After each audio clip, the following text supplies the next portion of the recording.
Hello and welcome to the Exam Study Expert podcast.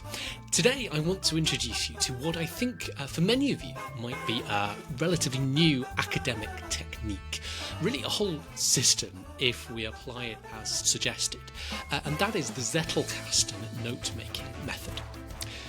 This episode follows in something of an annual tradition for us of thinking about our note-making practices. Longer-time listeners may remember last September we met Georgia Arango back in episode 165 talking about digital note-making methods.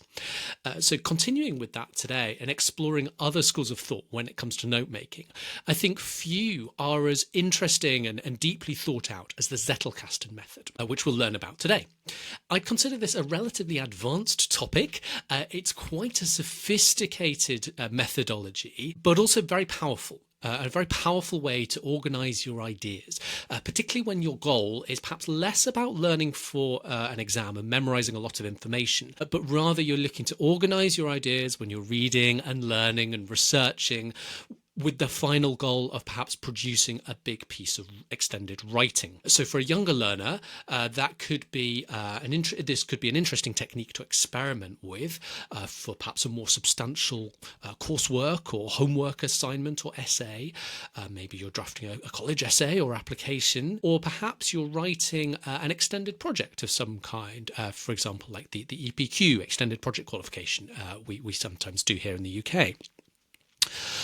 I'd say the technique perhaps comes into its own when we're looking at its application to more a kind of advanced academic context. So for especially the undergraduate essays and dissertations, and beyond that, the thesis, even the research paper, even the book that might come beyond that in your academic future. It's the idea in a nutshell involves kind of collecting your ideas. Each individual idea goes on an individual piece of paper, an individual slip of paper. And then we want to look to kind of connect the dots, draw those links between those individual ideas represented on those individual bits of paper. The word Zettel in German means slip, as in slip of paper, and the original Zettelkasten method was popularized by a remarkably productive German sociologist called Niklas Luhmann, which we'll learn more about today. And he kept his note slips in order in a box, a slip box, a Zettelkasten. That's what the word means. Zettelkasten means slip box in German. We don't have to use the old school paper implementation of it in the modern times. Many people will implement their Zettelkasten through digital note-making methods, such as the Obsidian note-making tool. Now, there are many benefits to organising your ideas using the Zettelkasten method. We'll be exploring those as part of today's conversation. We can benefit our productivity, so get things done more quickly, more efficiently, overcome procrastination, be more time efficient. Our depth of thinking, our creativity, our ability to draw links and generate insights can sometimes improve. And also the quality of our writing that results at the end of the process can often go up.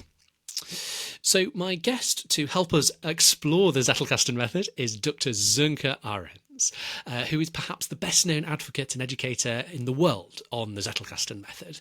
Sönke is a writer and researcher in education and social sciences, and having had considerable success using the Zettelkasten method himself, has now set out to teach it more widely and has become quite well known in doing so. He works out of Germany, but is in demand all around the world as a speaker and a coach teaching the Zettelkasten method.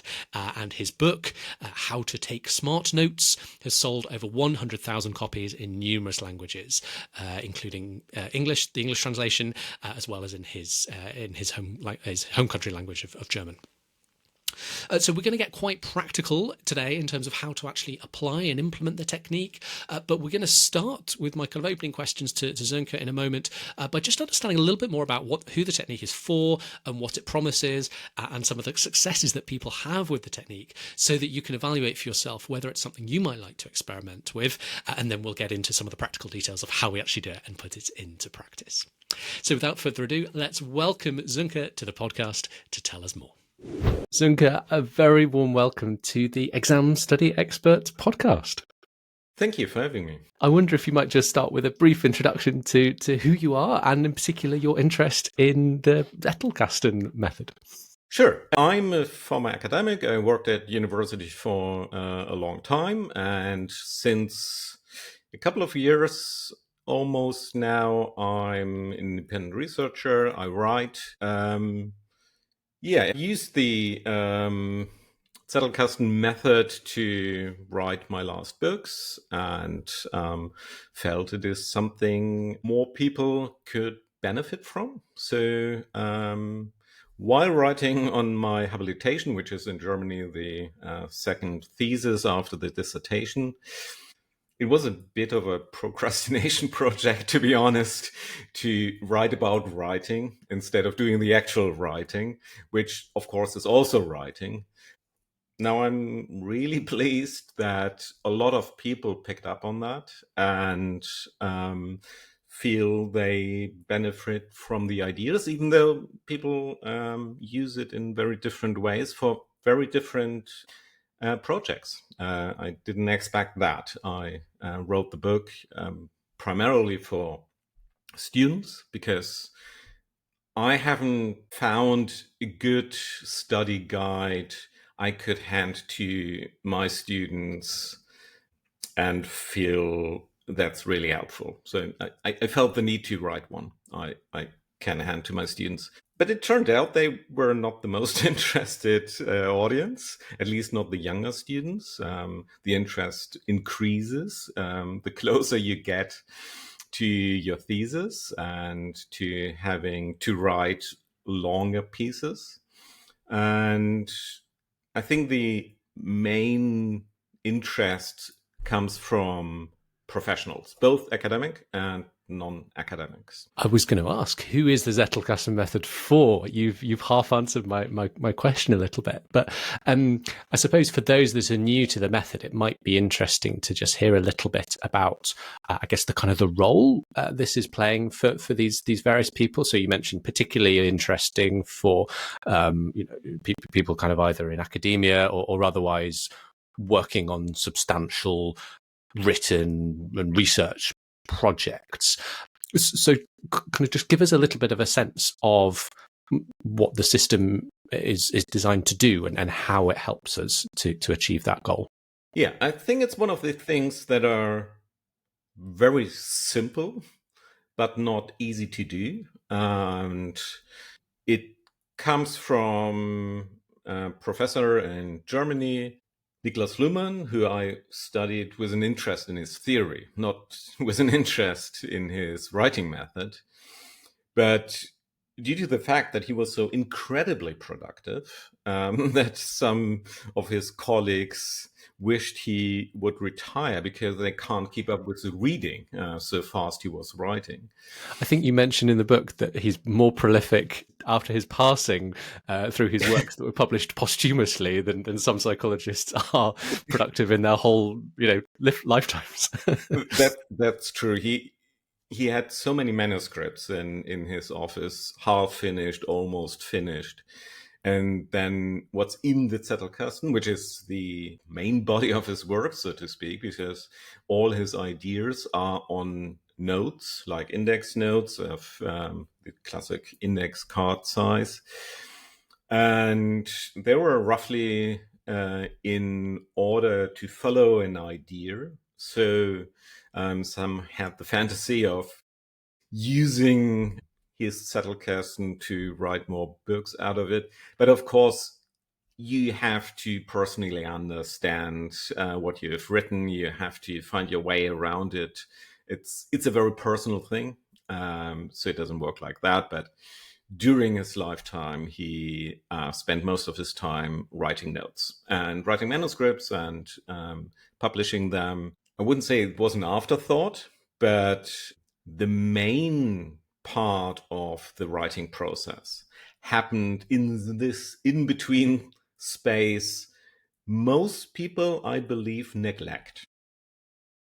They write notes, they read, they polish their manuscript, but I think few people understand the importance of taking proper notes and organizing them in a way that a manuscript, an argument, a chapter can evolve out of that.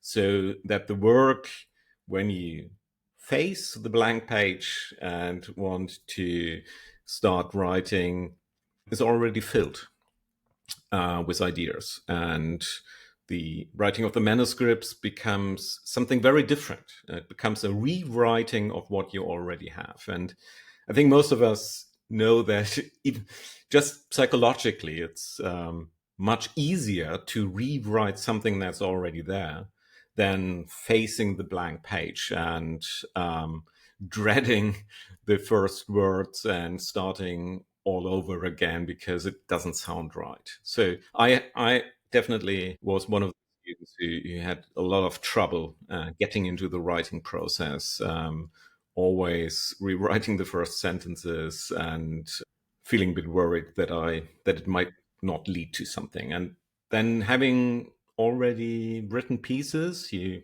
put in order, rewrite, edit, lowers the threshold of this task considerably. I was trying to sort of think about a summary of some of the kind of the big benefits of the method, and then you've just been alluding to some of them. I guess I'm thinking there are at least three really good ones. I mean, one is, as you were saying, you're because you've got a clear step-by-step system to follow, it can make you more time efficient, and in Luhmann's case, incredibly productive. You're able to come up with a lot more output in the time available compared to others. So there's a time efficiency dimension. I think, again, because you've got that clear step-by-step process and something very clear and easy to do at each stage, that can be helpful in overcoming procrastination, because no one stage of its own feels overwhelming. Each feels very doable. And then I guess the third one is about how it facilitates coming up with original ideas and insights, drawing connections. I guess some of that spice that can, at undergraduate level, really elevate the quality of your work far beyond sort of mediocrity, and is really kind of essential if you're going beyond that and going into professional research and academia. Yeah, does that feel like a reasonable summary to you? Is there anything significant you think I've missed? I agree on the three steps. I don't think it's a step-by-step method. I think it's a scaffold. It provides you with structure, but it allows you to follow the non-linear process of thinking and writing, and maybe that's even the main difference to many study guide methods, which are step by step and telling you start with research, then you read, then you do a summary, then you come up with an idea, etc. Working with the Zettelkasten is different because thinking and writing is a non-linear process. You start with an idea, usually, or you get from your professor a topic to write about, and then you start reading about that, and that usually changes your idea about what you want to write. What is the question here that's interesting to follow? And then you start writing notes, and you discover it doesn't lead anywhere. So you need to read a bit more, then you write a bit more, then you take notes. So you go back and forth all the time. And instead of being on a 10-step path where you have trouble going back to step 2 because it feels like you're going back, this is more like a dialogue between your notes and what you're doing, and you go in a circle, a little bit like Gadamer's hermeneutic circle, with a better understanding, and you come up with better questions until you reach the point where you feel, that this is now worth sharing with others. So it's more like you're writing a manuscript, which is a snapshot of your current understanding of a topic. And your notes stay in the Zettelkasten. You never throw them away. So you're absolutely able to continue that thought.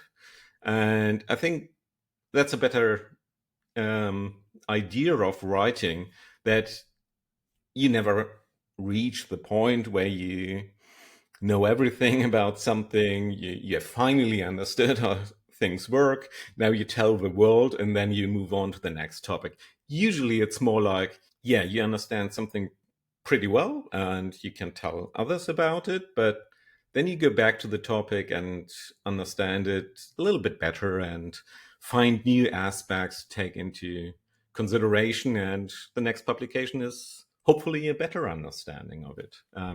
So I think it's a iterative process, and one of the advantages is you don't chuck the notes away when you've finished one project.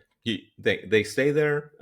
They're ready to take part in your ongoing conversation, and you don't have to start from scratch again.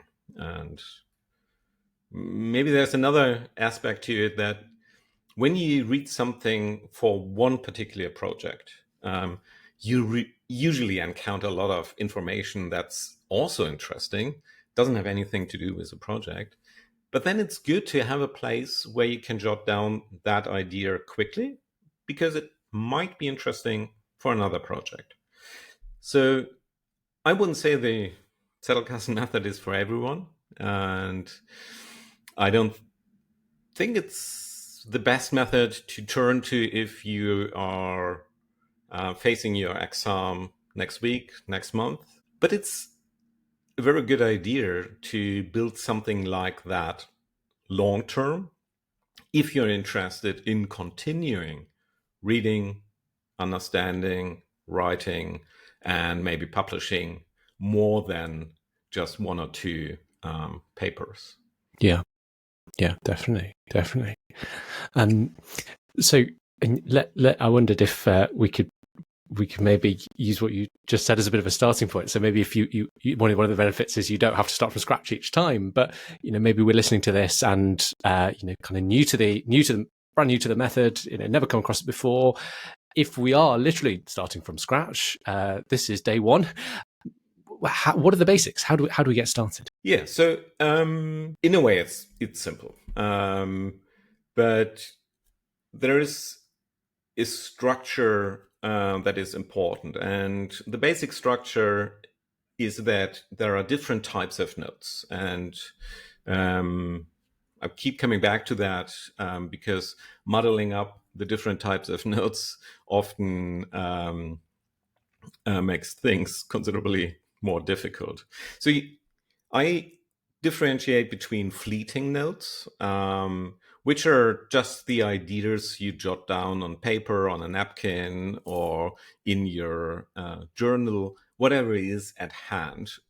And we shouldn't underestimate these scribbled notes, because almost all great books started with one of these ideas you scribble down in the morning or in a conversation with a friend in a pub. But most of them don't turn out to be that great. They usually, after a day, turn out to be quite mediocre, or you discover you already had that idea a couple of times before, or it's not from you, it's from someone else. And so it's good to write them all down, but it's also important to filter them out. So filter out everything that is not worthwhile proceeding.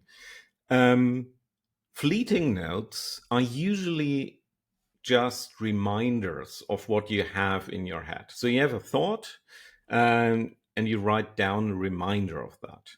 What is on paper is usually not a proper expression of the thought. So they need to be processed pretty soon, otherwise you forget to what more complex thought this fleeting note referred to. So you can call it an inbox where you put them. And the next step is to turn them into something that is worth keeping permanently. This would be the second category, permanent notes. Permanent notes are what we usually refer to when we refer to the notes or the Zettel in the Zettelkasten. In the Luhmann version, it was analog on paper.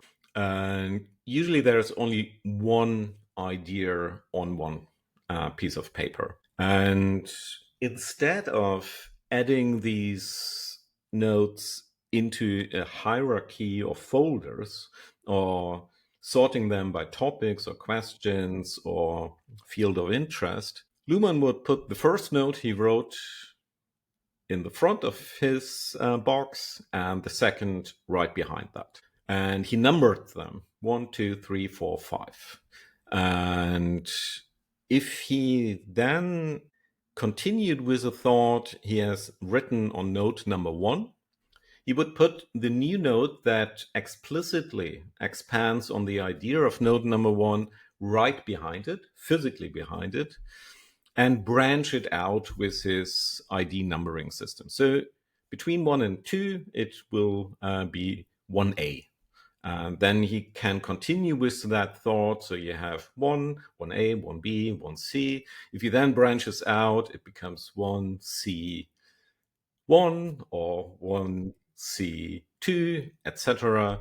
So in the end, you had this vast amount of notes where you have note sequences, which are sometimes interrupted by hundreds of notes in between.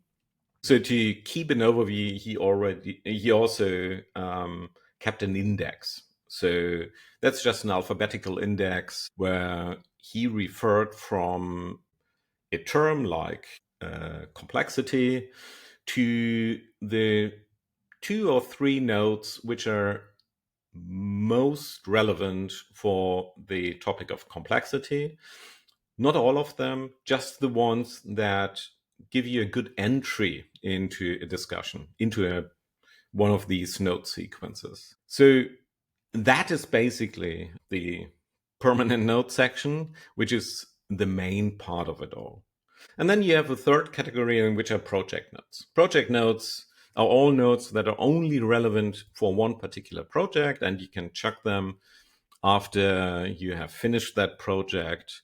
But if you put that into the permanent note section, you would dilute the permanent notes with irrelevant ideas, which are only relevant for one particular project. Just as you don't want to have fleeting notes with first initial ideas in the permanent note section. Otherwise, you don't trust what's in the permanent note section. You want to trust that everything written on permanent notes is well thought through, that you write it as if you write it for someone else, which is the reason when you look at Luhmann's Zettel, they almost like published pieces. So in his manuscripts, you find a lot of sections which are almost identical to what he had in the permanent note section, with quotes, with references, with proper citations. So you need to trust that this is well thought through. And then, of course, you have another category, which is literature notes. These are just notes you write to something you've read. And like permanent notes, you can keep them forever. You keep them in a separate place. But like fleeting notes, you have to do something with them. So it's not worthwhile writing a lot of notes on a book and then not doing something with that. And what's important is that you go through what you have written about something you read and think about it. How does this inform? How does this help with something I'm actively currently thinking about in the permanent note section? And then it's usually not enough to copy and paste that into that. You have to think about, how does an idea from the context of the book I read is relevant for the thought I develop in the context of my own Zettelkasten development, idea development. And that usually requires a rephrasing. It requires sometimes more information. It is an active process of doing something with what you read. And that's very different to what most students and most everyone reads. And that is pretty passively doing a little bit, like highlighting, underlining, writing some comments in the margins. But the problem with that is you don't actually develop your own thoughts, or only in your head. But the head is pretty unreliable. It doesn't hold too complex thoughts. If you want to think properly, I believe you need to write. And you need to write your own words. You need to write your own argument. So as long as you don't intend to hand over the process of thinking to AI or others, I think there is no way around writing for yourself. And the whole Zettelkasten method is about putting you in a spot where you need to write your own words yourself, develop your own thoughts. And that is the reason why I said in the beginning, it's not for everyone. Not everyone is interested in developing their own ideas. And it feels like a daunting task. But if you think about it, you don't have anything else than your own understanding of something. It is a process hard to delegate to others. For sure. I think it's really interesting. I mean, we've talked on the podcast in recent times over the last year or so about the idea of cognitive load theory. So this idea that, you know, one of the important implications of that being that we can only think about or process so much information in our own brain, our own working memory at any one time. And what I find sort of really interesting about the method, and I think when I was sort of describing it as being step by step, I didn't mean it so much as it's sort of a linear, strictly 1, then 2, then 3, then 4, and you can never go backwards.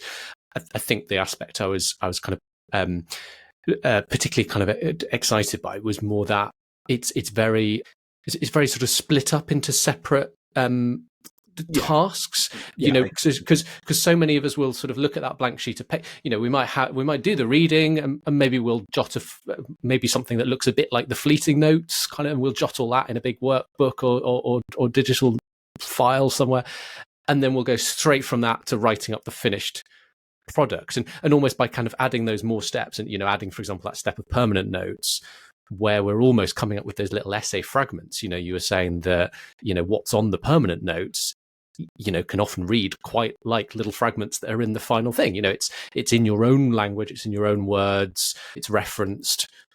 And then once you've done that, you've got these little fragments that you can reorder and organize and come up with a structure, come up with that argument.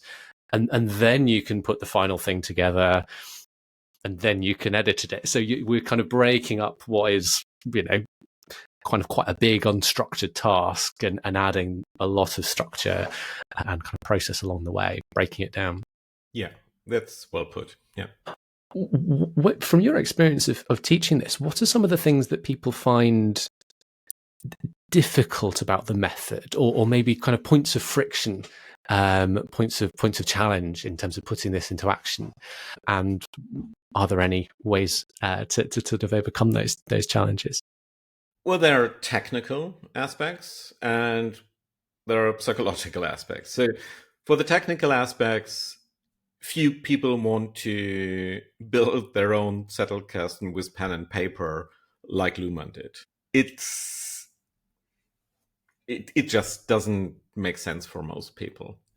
There are some who see the benefits of writing by hand as important enough to not have the advantages of the digital. So you can't do a full text search in your pen and paper version. You can't copy and paste in your pen and paper version. And after amassing thousands of notes, it becomes a logistical problem. So you can't move any more as easily as before or travel with it. I had that problem when I lived in Asia for a couple of years. I paid a lot of money to got all these notes moved. So that was one of the decisions to go digital.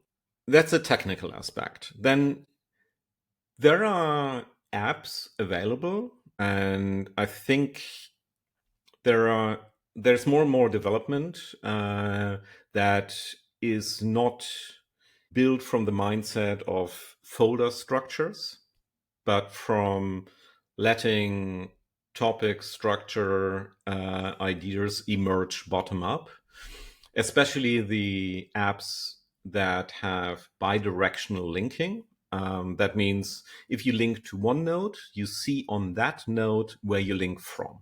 That makes building a network quite easy and nice to handle. So there are Obsidian, there are Tanner, there are Logstack, Rome Research, there are others.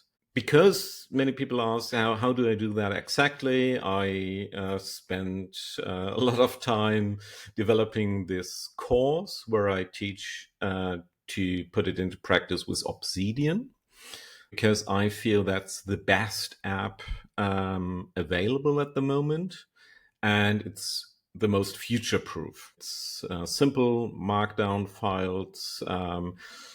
It's not stored in the cloud, but you can if you want to. So you have full control over your notes. You don't have to pay a subscription and lose access to your life works. So I think there are a lot of reasons to choose that app, which is why I explained it on that example, and I use it myself. That hopefully answered a lot of the technical questions. The psychological hurdle for most people, and I'm not sure if that's surprising or not, is the challenge of writing your own ideas. Many are trained in school to give a proper account of the ideas of others. So you write an essay about a book you read, or you expand on an idea or a question you've been given. But Zettelkasten forces you to ask yourself, what is worth writing about?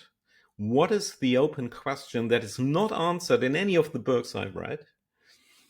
And puts you in the driver's seats of being a researcher. And I think students are researchers as well. Even if you discover later, okay, someone else has already figured that out, it's a discovery that involves the same kind of journey of going out, seeking information and judging the information. So this method really forces you to not circumvent the challenge of thinking for yourself. And I think that's the most beautiful part of it, but it's the most challenging. And so many people wrote to me saying, well, I really don't know how to write notes, so I give account of my own ideas. And this is not to be misunderstood as writing opinions about something. It should be rooted in facts and proper information and arguments, and it should hold up to scrutiny.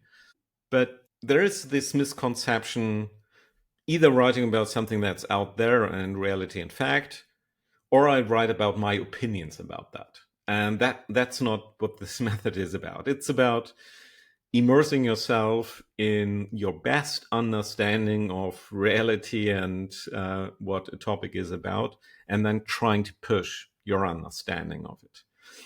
And yeah, I think that's challenging, but I think that's the challenge we seek when we learn and do research.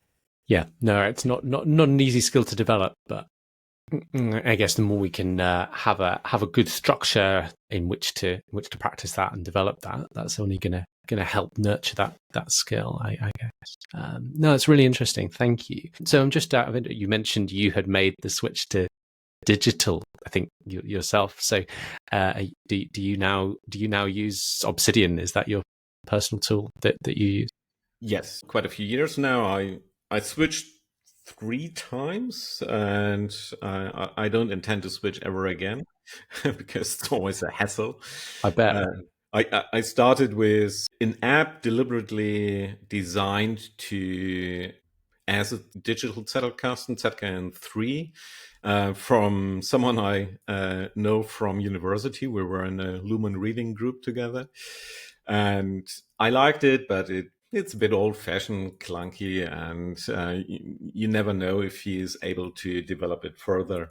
So when Rome Research came out, I switched to that.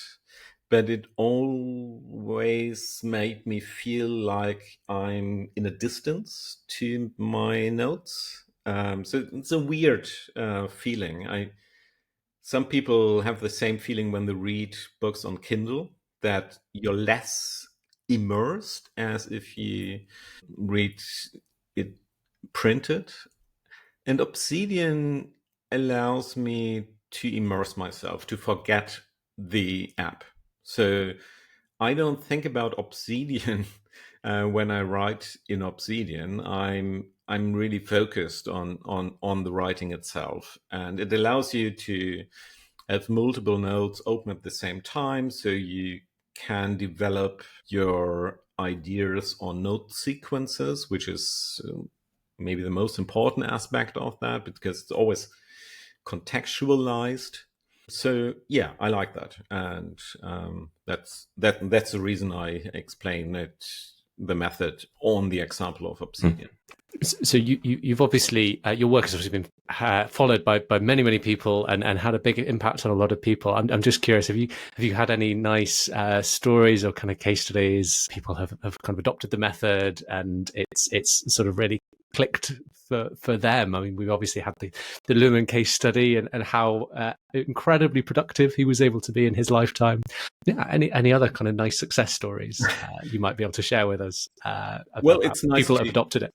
Yeah, well, it's really nice to see your name in the thank you notes of a dissertation or published book, and then there is one coaching client of mine. He used it not to write, but to develop ideas and keep notes about his own coaching practice. So he used to send me an email whenever he managed to finish a contract for that many dollars.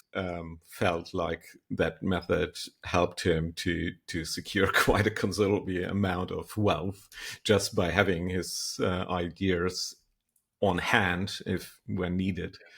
So that's quite nice. But my heart is probably in academia, and when I feel that it helps people to develop new, interesting ideas worth sharing. Yeah, having said that, it's not for everyone. It's you can also. I think there's also personality type. You maybe need to like collecting stuff and playing around with ideas, putting them together. I think there are personality types which are much more straightforward, and they like to put down an idea they have in their head, collect the stuff, and not get distracted by possible other ways you can expand it to. So it's good to think if you can imagine yourself spending time in a dialogue with your own notes and tinkering around with ideas and hoping for this moment where something clicks. Because when you put things together, sometimes something magical happens and you realize something because you stumbled upon an idea you have written down a year ago and it resonates with something you're working on right now. You need to like that process, I believe. Yeah. Really interesting. Really interesting. Well, look, Sönke, thank you so much for being so generous with your time and your wisdom on the Zettelkasten method. This episode. You know, it's certainly big food for thought for me. You know, I've been sort of sitting here listening to this and thinking, you know, should I take the plunge and set up Zettelkasten in my world? Because, you know, as you might know, I teach how to learn effectively and how to study effectively for exams.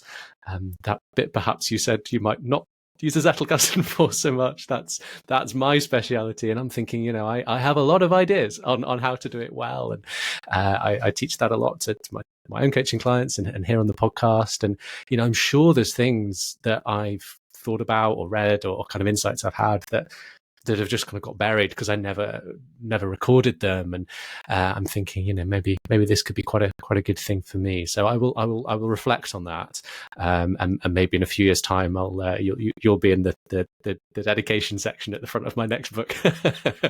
So good, thank you so much once again. If anyone is interested in finding out more about your work and the method, perhaps is there anywhere you might suggest we go next? And of course, there's the book, which is up behind my left shoulder. You mentioned there's the Obsidian course. Yeah, feel free to just point us in the right direction for where we might go for more information. Probably the website, takesmartnotes.com. If you, as a student or an early career academic, if you're interested in the course, scroll down to the bottom of the sales page, and then you find a small printed link where you can get students discount or early career discounts. So I try to make it available for everyone.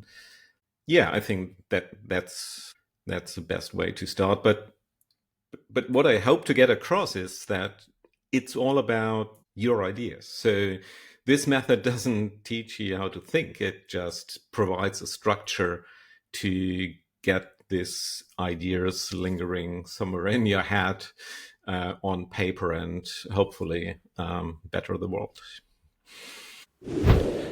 Thank you for joining me for that installment of the Exam Study Expert podcast, and I hope you enjoyed learning about the Zettelkasten method.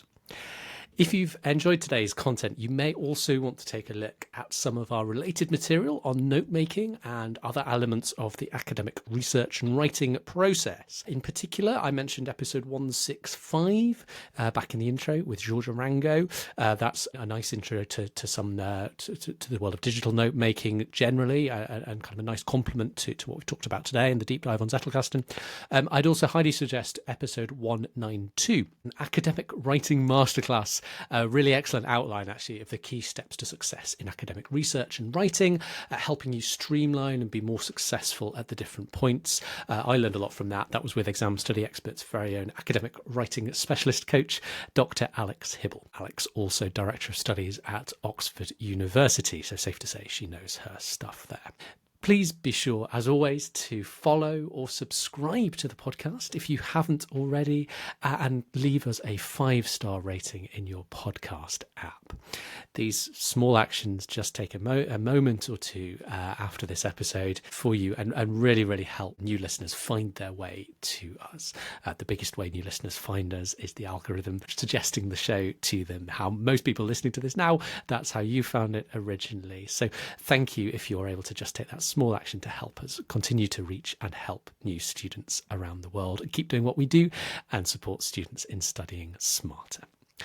A growing number of platforms, including Spotify, now also let you leave comments and interact, and we do read those, and we often reply to them, and it's really, really great to see your thoughts there. So if you're going to try out Zettelkasten and want to share that excitement, or maybe you've already tried it and want to report back on how it's been for you, for better or for worse, we'd really love to hear from you. So feel free to leave us a comment. You can do that in Spotify. Of course, if you're listening to us, watching us here on YouTube, you can do that down in the comments in YouTube too. So please do that, and we will look forward to hearing what you have to say about the Zettelkasten method. Thank you so much, as always, for listening today. It's been such a pleasure to have your company, and I look forward to seeing you again next time. Thanks ever so much, and wishing you every success in your note-making. Well, that was good, wasn't it? I found myself taking notes. If you need a reminder of anything from today, head to the website for a write-up of this episode, as well as lots more top-notch advice and resources. That's examstudyexpert.com. See you next time.